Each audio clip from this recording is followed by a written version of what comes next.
Ayun na, good morning my Diaz. Kape tayo. So balik hapon, meron tayong iniberol na Kilex 150. So ito, pakita ko sa inyo. So yun yung Kilex my Diaz. Yan.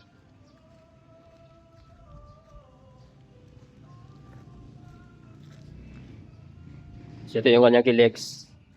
So bali na tarikan sa pagpunta ya doon sa may Surala, banda. At biglang huminto na yung kanyang motor. So ito flash ko sa screen.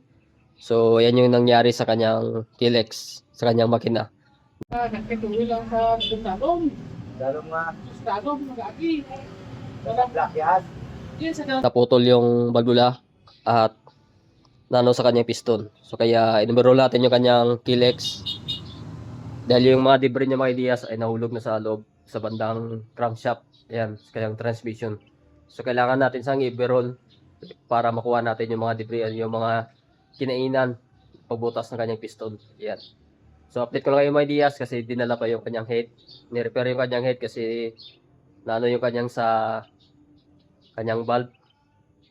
Ayan. So kailangan natin sang i-remer to yun.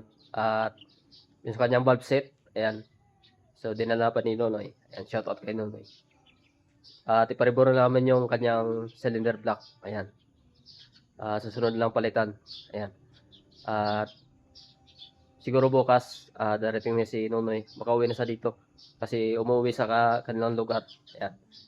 So ito na yung Kilex. So dito lang natin lagay. So update ko lang kayo mga ideas kapag mabuo na natin at mapanda natin, ma-road test din natin. Ito kanyang Kilex. Ayan. Kape tayo. Good morning. God bless.